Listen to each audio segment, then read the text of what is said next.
Hey everyone, welcome to my channel where we dive into true crime mysteries with heart and respect. Today we're tackling one of the most chilling puzzles in history.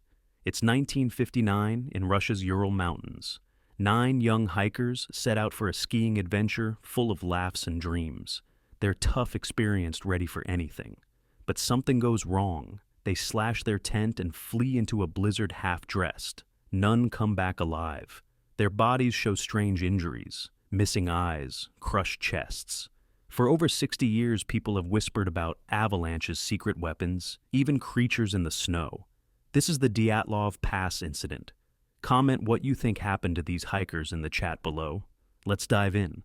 In January 1959, 10 skiers from Ural Polytechnical Institute in Sverdlovsk, now Yekaterinburg, planned a 190-mile trek across the northern Ural Mountains. Their goal was Mount Otorten, a challenging peak for their Grade 3 skiing certification.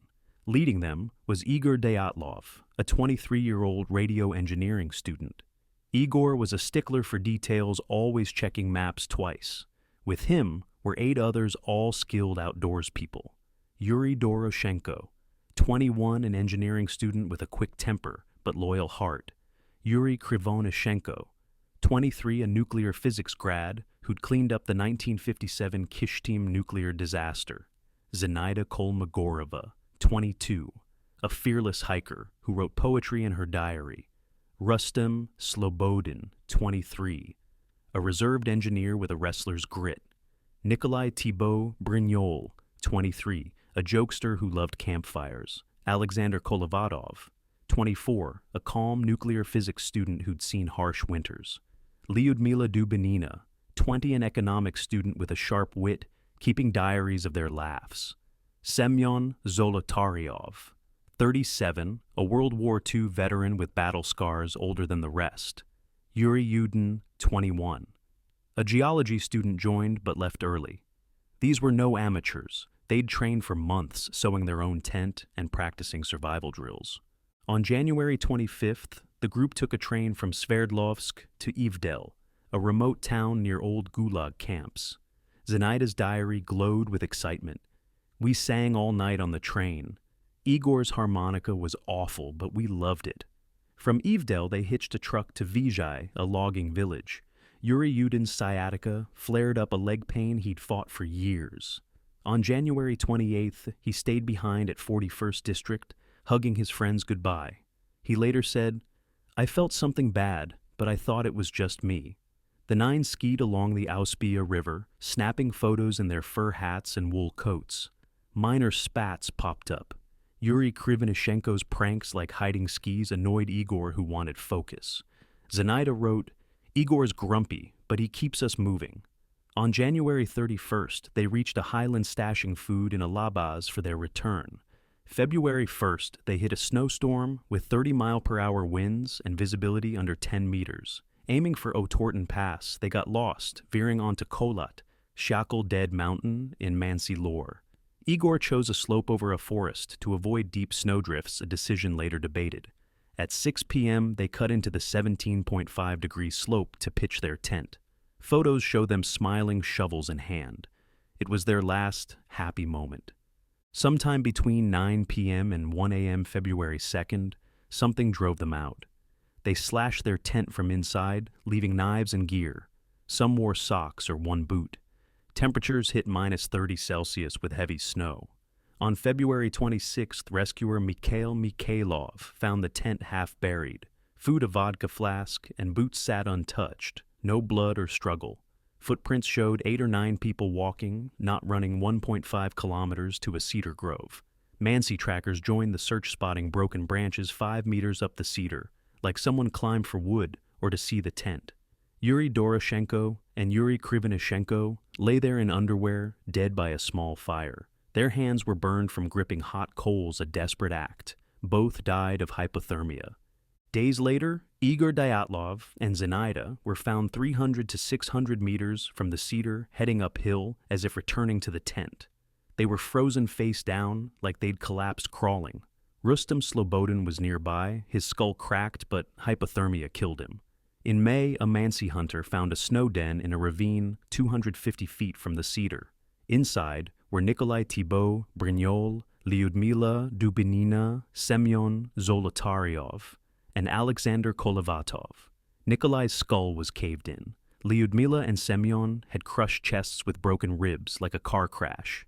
Lyudmila's eyes and tongue were gone, likely scavenged by animals. Alexander's neck was twisted. Some wore swapped clothes. Lyudmila's foot was wrapped in Yuri's pants, showing care. Tests found beta-particle radiation on some clothing traced to Krivonishenko's Kishtim work-not weapons. No outsider footprints or weapons were found. What do you think scared them so much? Share your thoughts in the comments. The Soviet investigation started in February 1959 under prosecutor Lev Ivanov. Autopsies confirmed 6 died of hypothermia, 3 of trauma. The tent slash was internal, ruling out attackers. Ivanov noted charred treetops and orange spheres seen by hikers 20 miles away. He explored UFOs, but said in 1990, KGB officials told him to drop it. Some diary pages were missing. In May 1959, the case closed, citing compelling natural force with no suspects. Files were sealed until the 1990s, fueling distrust. The area was banned to hikers for 3 years. Ivanov admitted he had no answer.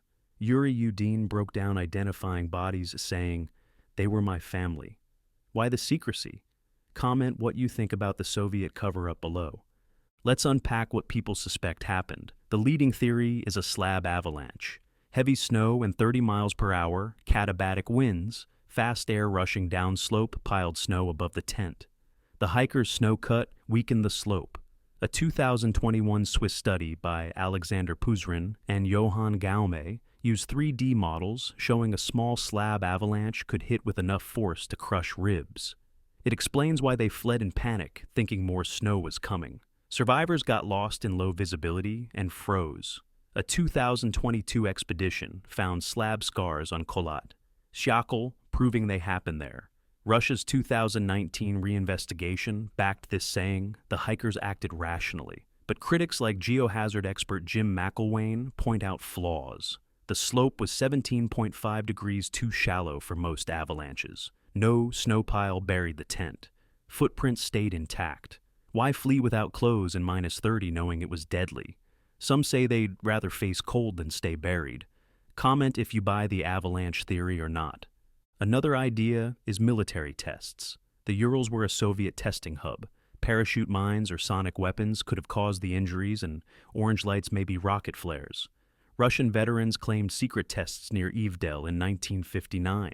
The radiation on clothes fueled this, but 2019 tests confirmed it was Kishtim-related beta particles, not weapons grade. No blast residue or troop tracks were found. If missiles hit, why no debris? Still, the sealed files and Ivanov's pressure keep this alive. X posts in 2025 call it a Russian Area 51 cover-up. What do you think about military involvement?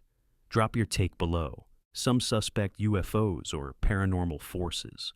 Hikers 20 miles away saw orange spheres, possibly auroras or flares. Ivanov's suppressed UFO notes and charred treetops fed this. A 2019 X post linked it to extraterrestrial experiments.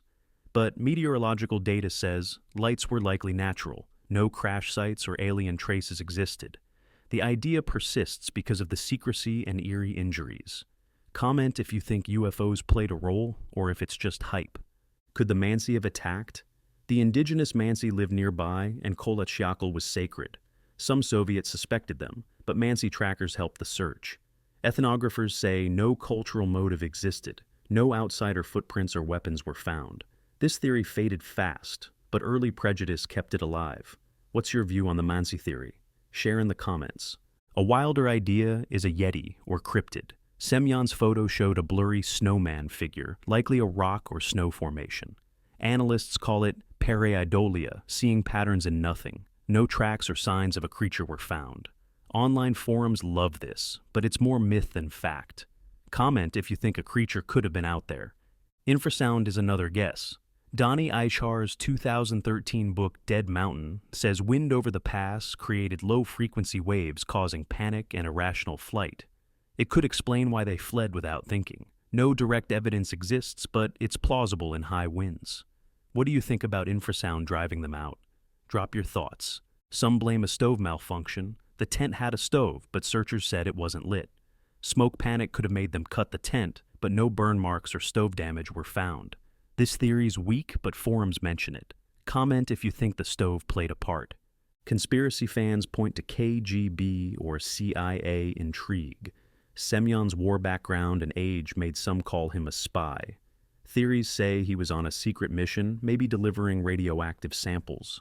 No declassified files back this. His injuries match the others, ruling out a targeted hit. X posts in 2023 push this, but it's pure speculation. What's your take on spy theories? Share below. Bizarre findings like missing eyes and undressing have answers.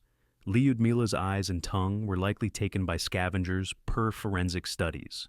Paradoxical undressing happens in 20% of hypothermia cases where victims strip in a heat delusion. Swapped clothes show they tried to help each other. These explain the creepiest details, but don't solve why they fled. What do you make of these injuries? Comment your thoughts. Hey, if this mystery's got you hooked and you want more true crime like the Dyatlov Pass, hit that subscribe button. I'm diving deep into these cases and your support keeps us going. By subscribing, you'll join our community unraveling puzzles every week. Let's keep these stories alive. Comment what theory you lean toward below. The case lives on. In 2023, Russian hikers retraced the route, finding no new clues, but confirming the Ural's brutal conditions. The Dyatlov Foundation, run by Yuri Yudin until his 2013 death, digitizes diaries pushing for open files. A 2021 Russian TV special rekindled interest. The 2013 film Devil's Pass spun a sci-fi tale but upset families. Mountain of the Dead in 2019 detailed the case fairly. Reddit's r/Dyatlov Pass and X posts call it Russia's Area 51, urging new probes. X users in 2025 doubt the avalanche theory favoring military or UFOs, like the Yuba County 5. The group's bond and strange end fascinate us. The Foundation keeps hope for answers. What really happened? An avalanche seems likeliest backed by science, but gaps remain. Military tests or infrasound could explain the panic. UFOs and Yetis make great stories, but lack proof. The truth's buried in the snow, waiting for a breakthrough. Comment your best guess on what killed them. The Dyatlov hikers deserve to be remembered. Yuri Yudin carried their loss until he died, saying, "I wish I'd stayed with them."